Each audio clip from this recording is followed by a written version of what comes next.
स्नातक द्वितीय वर्ष हिंदी साहित्य के प्रथम प्रश्न पत्र के अंतर्गत आज हम पाठ्यक्रमानुसार रीतिकालीन कवि केशवदास की रामचंद्रिका का सामान्य परिचय और रामवंदना की सप्रसंग व्याख्या का अध्ययन करेंगे। तो सबसे पहले रामचंद्रिका का सामान्य परिचय इस प्रकार है। रामचंद्रिका को रामचंद्र चंद्रिका नाम दिया गया था। तो हिंदी साहित्य के रीतिकालीन कवि केशवदास, जो एक सुप्रसिद्ध रीतिबद्ध काव्यधारा के अंतर्गत आते हैं, इनके द्वारा रचित रामचंद्र चंद्रिका एक प्रसिद्ध महाकाव्य है। रामचंद्र चंद्रिका केशवदास की सुप्रसिद्ध कृति है, जो सामान्यतः रामचंद्रिका कहलाती है। इसका रचना काल सन 1601 ईस्वी अर्थात संवत 1658 है। इसमें सुविदित भगवान श्री राम की कथा का वर्णन है, लेकिन यह अन्य रामायणों की तरह एक भक्ति प्रधान ग्रंथ ना होकर के एक काव्य ग्रंथ ही है। अब यह एक प्रबंध काव्य के अंतर्गत आती है यह रचना। इस रचना को लिखने का या इसकी रचने की जो प्रेरणा है वह उन्हें आदि कवि वाल्मीकि से मिली है, क्योंकि उन्होंने स्वयं उल्लेख किया है इसके बारे में। उन्होंने बताया कि वाल्मीकि मुनि स्वप्न में तीनों दर्शन चारु, केशव तिनसो यो कहेऊ, क्यों पाऊ सुख सारू, मुनिपति यह उपदेश दे, जब ही भय अदृष्ट, केशवदास तही करियो, रामचंद्र जू इष्ट। कि उन्होंने बताया कि वाल्मीकि मेरे स्वप्न में आए, उन्होंने दर्शन दिया और कहा कि केशव तुम ये क्या कर रहे हो, तुम्हें तो किसी राम की गाथा का कोई ऐसी रचना लिखनी चाहिए, और उन्हें प्रेरित किया। तो केशवदास जी ने उनकी प्रेरणा पा करके उसी वक्त उन्होंने इस रचना को लिखना प्रारंभ कर दिया था। और इसके रचना काल का भी उन्होंने स्पष्ट उल्लेख अपने इस ग्रंथ में किया है। इसके आरंभ में उन्होंने बताया कि 1658 कार्तिक सुदी बुधवार, रामचंद्र की चंद्रिका तब लीन्यो अवतार।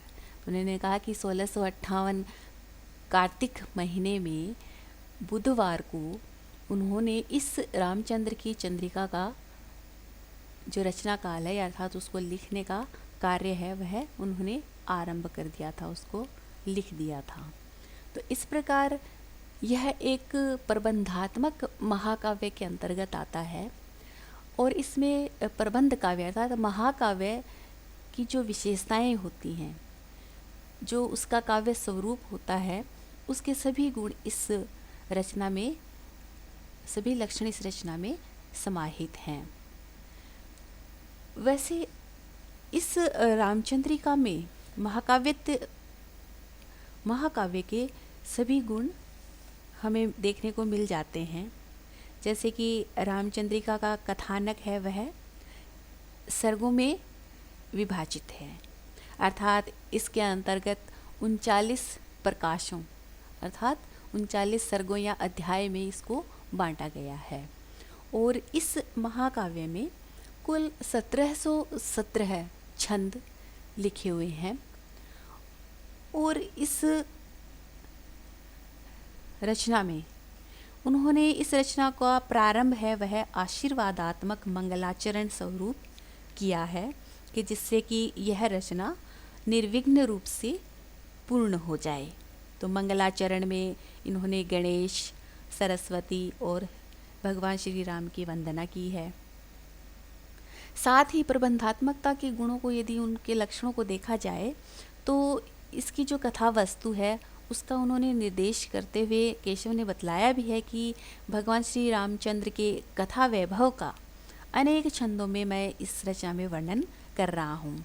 तो उन्होंने लिखा भी है कि जागत जाकी ज्योति जग, एक रूप स्वच्छंद, रामचंद्र की चंद्रिका वर्णत हूँ बहुछंद। तो रामचंद्र की जो कथा वस्तु है वह एक सुप्रसिद्ध पौराणिक और ऐतिहासिक कथा है। और इसके जो नायक हैं रामचंद्र श्री राम, वह धीरोदात्त नायक की श्रेणी में आते हैं।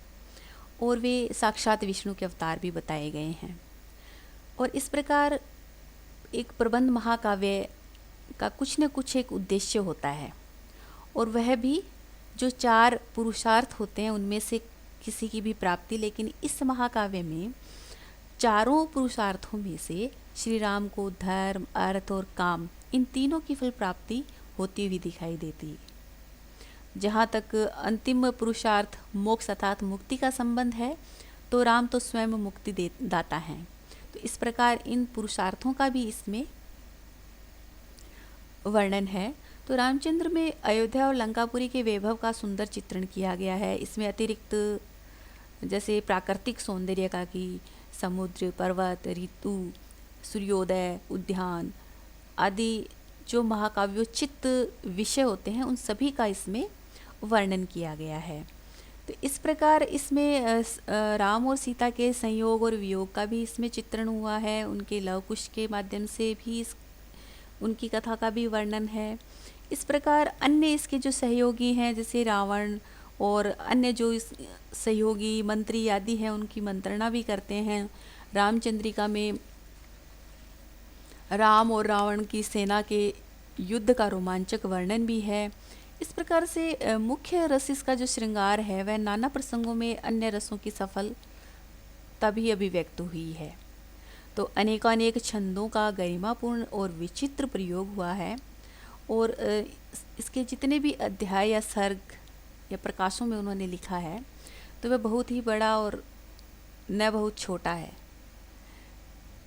इस प्रकार रामचंद्रिका में महाकाव्य या प्रबंध काव्य के सभी गुणों का यथा योग्य समावेश उन्होंने करने का प्रयास किया है। तो केशव को रीतिकालीन एक युग निर्माता और साहित्यकार के रूप में देखते हैं, जो हिंदी के प्रथम आचार्य के रूप में माने गए हैं। उनके आचार्यत्व को देखा जाए तो कवि प्रिया और रसिक प्रिया और छंदमाला, इन तीनों रचनाओं में उन्होंने काव्यांगों का निरूपण करके अपने आचार्यत्व को सिद्ध किया है, प्रतिपादित किया है। राम कथा सुप्रसिद्ध कथा का इसमें वर्णन होने के कारण यह ग्रंथ कोई भक्ति ग्रंथ नहीं है, क्योंकि केशव निम्बार्क संप्रदाय में दीक्षित होने के नाते वो राधा कृष्ण के उपासक थे और न कि राम के। तो इस महाकाव्य की रचना की जो प्रेरणा उन्होंने आदि कवि वाल्मीकि से लेकर इस काव्य के माध्यम से उन्होंने अपना पांडित्य प्रदर्शित किया। और इस महाकाव्य में, इस रचना में संवाद योजना तो बहुत ही सुंदर है इसके अंतर्गत, और इसके साथ साथ अलंकार योजना, छंद योजना की दृष्टि से तो यह काव्य कवि के आचार्यत्व के कौशल, उनकी कुशलता को ही प्रस्तुत करता है। तो इसमें कवि ने सुसंबद्ध कथात्मक परंपरा को तोड़ दिया है, अर्थात कि इनकी जो भी इस श्री राम की जो अन्य रामायण आदि में जो कथा मिलती है, उस कथा की परंपरा को उन्होंने नहीं अपनाया है। रामचंद्रिका की भाषा संस्कृत प्रधान ब्रज भाषा है, और संस्कृत शब्दों के अत्यधिक प्रयोग और अलंकार के चमत्कार के चक्कर में पड़ जाने से इनकी रचना बोझिल और क्लिष्ट अर्थात कठिन हो गई है समझने में। तो अधिक छंदों के प्रयोग के लिए रामचंद्रिका को छंदों का अजायब घर भी कह दिया है। तो रामस्वरूप चतुर्वेदी ने रामचंद्रिका को छंदों का अजायब घर कहा, क्योंकि इसमें 1717 छंदों का वर्णन किया है। तो इस प्रकार आचार्य रामचंद्र शुक्ल ने भी इनको कठिन काव्य का प्रेत कहा है, क्योंकि इनके काव्य में ब्रज भाषा है, उसके साथ साथ संस्कृत के प्रकांड पंडित होने के कारण उनकी भाषा संस्कृतनिष्ठ हिंदी हो गई है, और उसके साथ साथ बुंदेली, अवधी और अरबी फारसी शब्दों का भी समावेश है। तो केशव को रामचंद्रिका में सर्वाधिक सफलता संवाद योजना में मिली। तो आचार्य रामचंद्र शुक्ल ने इसके बारे में कहा भी है कि इन संवादों में पात्रों के अनुकूल क्रोध, उत्साह आदि की व्यंजना भी सुंदर, और वाक्पटुता और राजनीति के दांवपेच का आभास भी प्रभावपूर्ण है। तो आचार्य विश्वनाथ प्रसाद मिश्र के शब्दों में भी हम देख सकते हैं कि उन्होंने कहा कि निसंदेह यह केशव के महान पांडित्य एवं आचार्यत्व को पूर्ण रूप से अभिव्यक्त करती है। तो प्राचीन हिंदी साहित्य का मर्मज्ञ होने के लिए रामचंद्र चंद्रिका का अध्ययन निर्विवाद रूप से अनिवार्य है। तो हिंदी साहित्य में इसका बहुत महत्वपूर्ण स्थान है। अब हम देखते हैं कि आचार्य रामचंद्र शुक्ल ने रामचंद्रिका का जो प्रारंभ है इस रचना को प्रारंभ करने के लिए उन्होंने आशीर्वाद स्वरूप श्री राम की वंदना की है। इस श्री राम की वंदना से पहले उन्होंने इस रचना का प्रारंभ है वह श्री गणेश वंदना और सरस्वती वंदना से भी किया है, जिससे कि उनकी रचना है वो निर्विघ्न रूप से पूर्ण हो जाए, उसकी रचना में कोई बाधा उत्पन्न ना हो। इसलिए आशीर्वाद पाने के लिए उन्होंने इस रचना का जो प्रारंभ है वह गणेश और सरस्वती वंदना के साथ साथ श्री राम वंदना उन्होंने की है। तो इसके प्रसंग के अंतर्गत हम यह लिख सकते हैं कि केशवदास द्वारा रचित रामचंद्रिका के राम वंदना शीर्षक से यह लिया गया है पद। तो इसमें भगवान श्री राम की अनिर्वचनीयता, जिसको कहा नहीं जा सकता है, जिसको शब्दों में वर्णित नहीं किया जा सकता है उनकी महिमा को, इसलिए अनिर्वचनीय महिमा का वर्णन इस श्री राम वंदना के माध्यम से उन्होंने किया है। तो कवि ने अत्यधिक भक्ति भाव से श्री राम को अनादि अनंत पार ब्रह्म परमात्मा बतला करके उनकी महत्ता का, उनकी महिमा का यहाँ पर वर्णन किया है, प्रतिपादन किया है। तो इस प्रकार हम देख सकते हैं कि केशवदास ने श्री राम की महिमा का वर्णन करते हुए उन्होंने इस पद की रचना की। उन्होंने लिखा, पूरण पुराण अरु पुरुष पुराण परिपूर्ण बतावे न बतावे और उक्ति की, दर्शन देत जिन्हें दर्शन समुझे न, नेति नेति कहे वेद छाड़ आन युक्ति को, जानी यह केशवदास अनुदिन राम राम, रटत रहत न डरत पुनरुक्ति को, रूप देहि अणिमाही गुण देहि गरिमाही, भक्ति देहि महिमाही नाम देहि मुक्ति को। तो अब सबसे पहले हम इसकी दो पंक्तियों को लेते हैं व्याख्या के लिए कि पूरण पुराण अरु पुरुष पुराण परि, पूर्ण बतावे न बतावे और उक्ति की। तो पूर्ण का हम यहाँ साथ साथ शब्दार्थ भी देख लेते हैं। पूर्ण का अर्थ होता है पूर्ण, पूरा, और पुराण अरु यानी कि पूर्ण, संपूर्ण, और पुराण और अरु का अर्थ यहाँ पे और तथा, और पुरुष पुराण का यहाँ पे अर्थ लिया जाता है, पुरुष पुराण कहा जाता है किसी आप्त पुरुष को। तो आप्त जो शब्द आया है इसके अर्थ के अंतर्गत, तो आप्त अर्थ होता है पूर्णता, विश्वसनीय व्यक्तित्व शब्द प्रभाव के कारण, और जो प्रामाणिक और विश्वास करने योग्य होता है, जो कुशल होता है, दक्ष होता है, उसको आप्त बोला जाता है। तो इसलिए यहाँ पे पुरुष पुराण का अर्थ हुआ आप्त पुरुष, कि आप्त पुरुष उसको कहा जाता है कि जो व्यक्ति तत्वों वस्तुओं आदि के यथार्थ रूप को अच्छी तरह से जानता हो और जिसकी उपदेशपूर्ण बातें प्रामाणिक मानी जाती हो, तो उस व्यक्तित्व को आप्त पुरुष या पुरुष पुराण की उपाधि दी जाती है। तो यहाँ पे पूर्ण पुराण का कि संपूर्ण पुराणों के ज्ञाता, और पुरुष पुराण अर्थात एक वो आप्त पुरुष है, पुराण पुरुष परिपूर्ण, कि इन सभी चीज़ों से वो संपूर्ण व्यक्तित्व हैं। तो कि पुराणों में भी उनका इस तरह से अनिर्वचनीय वर्णन किया गया है। तो श्री राम की महिमा, तो यहाँ पे केशवदास ने आशीर्वाद स्वरूप राम की वंदना की है कि जिससे कि उनकी यह रचना है वह निर्विघ्न रूप से पूर्ण हो जाए, किसी भी तरह की इसमें कोई बाधा उत्पन्न ना हो। तो आशीर्वाद पाने के लिए उन्होंने श्री राम की महिमा का वर्णन इस प्रकार किया है कि उनकी कृपा सब तरह की संपदा यानी कि पूर्ण पुराण की सारी संपदाओं को प्रदान करने वाले हैं, क्योंकि वह आप्त पुरुष है। तो यह बताते हुए केशवदास कहते हैं कि सभी पुराण तथा आप्त पुरुष श्री राम को पूर्ण ब्रह्म बतलाते हैं और इसके अलावा वे कुछ नहीं कहते हैं, अर्थात उसके अलावा वो कुछ और बता ही नहीं सकते हैं, उनके लिए कुछ कह ही नहीं सकते हैं। तो इस प्रकार इन दोनों पंक्तियों में पै वर्ण का बार बार, इसमें पै वर्ण की बार बार आवर्ती हुई है, बार बार आया है। तो इसलिए इन दोनों पंक्तियों में अनुप्रास अलंकार का भी सुंदर वर्णन किया है उन्होंने।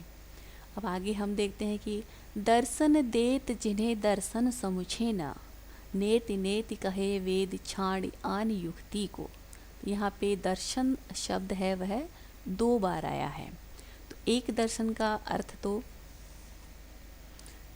जो वेदांत होते हैं, जो दर्शन शास्त्र होता है उसके बारे में कहा है, और एक दर्शन अर्थात उनको साक्षात देखना, दिखाई देना।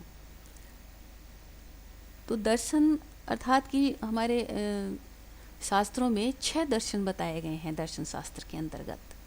वह है सांख्य, योग, न्याय, वैशेषिक, मीमांसा और वेदांत।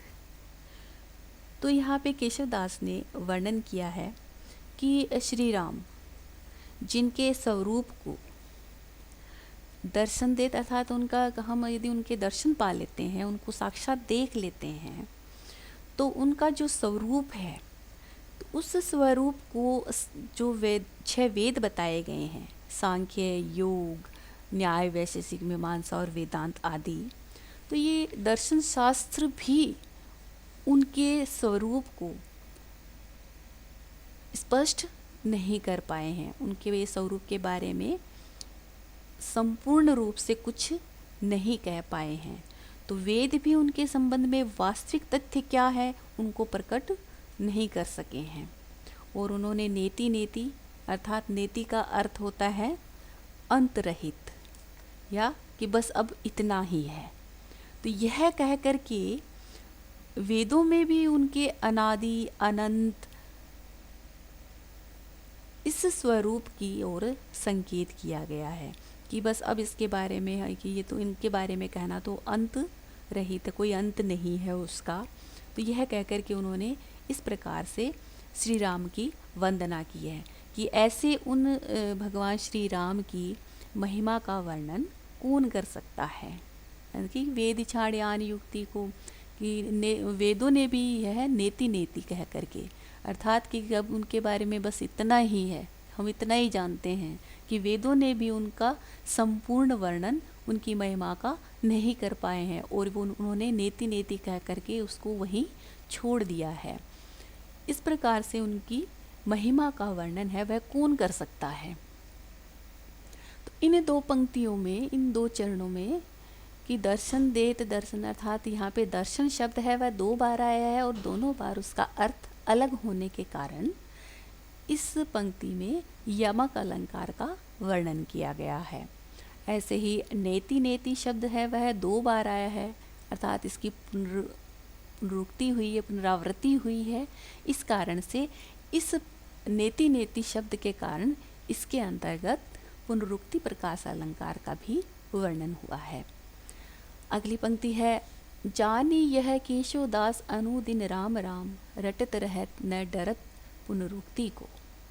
अब आगे केशवदास वर्णन करते हैं उनकी महिमा का, और यह कहते हैं कि भगवान श्री राम की महता, अर्थात उनकी जो महिमा है कि वह भक्त वत्सलता, अर्थात कि भक्तों से प्रेम करने वाले, भक्त वत्सलता से अवगत रहने से, यानी कि उनकी भक्त वत्सलता को मैं जान करके, देख करके, अनुदिन का अर्थ यहाँ पे है रात दिन या हमेशा, कि केशवदास कहते हैं कि मैं हमेशा श्री राम की महिमा का गुणगान करता हूँ, उनके राम राम के नाम को मैं रटता रहता हूँ, रट लगाता रहता हूँ।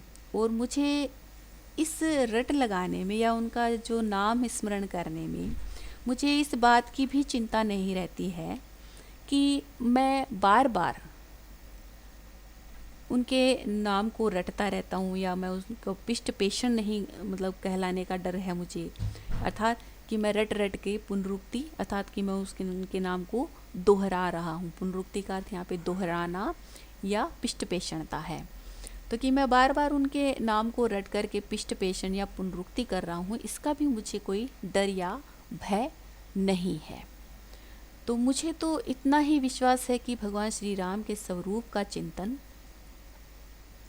कि मैं इस प्रकार से करता रहता हूँ, तो मुझे इन सब चीज़ों का भी मुझे भय नहीं है कि मैं इन सब को दोहरा रहा हूँ राम नाम रट करके।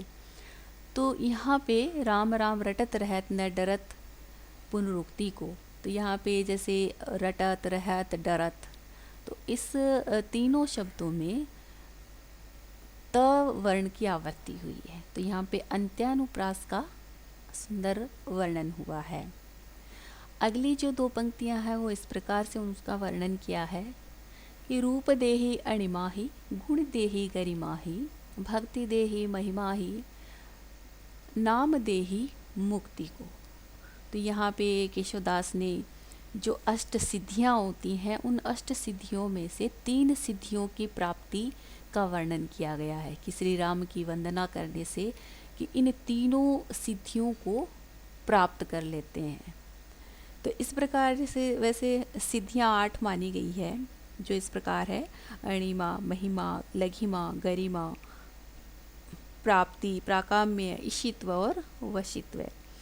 तो इन 8 सिद्धियों में से 3 सिद्धियों की प्राप्ति श्री राम की वंदना करने से उनकी महिमा का गुणगान करने से मिल जाता है। तो इसका वर्णन उन्होंने इस प्रकार से किया है इस पंक्ति के माध्यम से। कवि कहता है कि श्री राम के गुणों का बखान करने से या उनके स्वरूप का चिंतन करने से अणिमा अर्थात अणिमा सिद्धि की प्राप्ति हो जाती है। अणिमा सिद्धि को प्रदान करने वाला है। उनके गुणों का बखान करने के लिए गरिमा नामक सिद्धि की भी प्राप्ति हो जाती है। तो इस प्रकार से उनके नाम का स्मरण करने से महिमा नामक सिद्धि प्राप्त होती है और उनकी भक्ति और नाम स्मरण से सभी सांसारिक बंधनों से मुक्ति मिल जाती है। तो नाम देहि मुक्ति को अर्थात कि उनके नाम का स्मरण करने से स्तवन करने से सभी सांसारिक बंधनों से मुक्ति मिल जाती है, मोक्ष मिल जाता है। तो इस प्रकार से इन सभी तीनों सिद्धियों को प्राप्त किया जा सकता है उनकी भक्ति एवं स्तवन करने से। इस प्रकार से कवि केशवदास ने इन सभी सिद्धियों को प्राप्ति या इन सभी सिद्धियों को देने वाले श्री राम का यहाँ पे वर्णन किया है कि वे उनकी जो महिमा है उनकी जो महत्ता है वह इन सभी सिद्धियों को प्रदान करने वाली है, जिससे कि उनके नाम का स्मरण करने मात्र से ही वह मुक्ति प्रदाता हैं, मुक्ति देने वाले हैं। तो इस प्रकार से इन 2 पंक्तियों में भी अणिमाही गरिमाही और महिमाही आदि से ही का यह इस वर्ण की बार बार आवृत्ति हुई है। तो यहाँ पे भी अंत्यानुप्रास का वर्णन किया गया है। तो अब इसकी विशेषताएं देखते हैं कि इस पद में इस राम वंदना में उनकी क्या क्या विशेषताएं हैं। तो सबसे पहले कि श्री राम को एक पार ब्रह्म आदि अनंत कह करके उनके स्वरूप का उन्होंने वर्णन किया है कि परमात्मा और पार ब्रह्म बता करके उन्होंने नवधा भक्ति को यहाँ पे स्पष्ट किया है। और इन्होंने इनके इस पद में अलंकार प्रियता सहज स्वाभाविक आई है, जो इस प्रकार से है। इसमें कौन कौन से अलंकार आए हैं, जैसे अभी मैंने पहले बताए कि इसमें यमक, अनुप्रास, पुनरुक्ति, अंत्यानुप्रास आदि अलंकारों का भी इसमें प्रयोग हुआ है। तो यह संस्कृतनिष्ठ ब्रज भाषा का इन्होंने प्रयोग किया है इस मंगलाचरण के अंतर्गत। इस प्रकार उन्होंने राम वंदना में आशीर्वादात्मक स्वरूप का वर्णन किया है। धन्यवाद।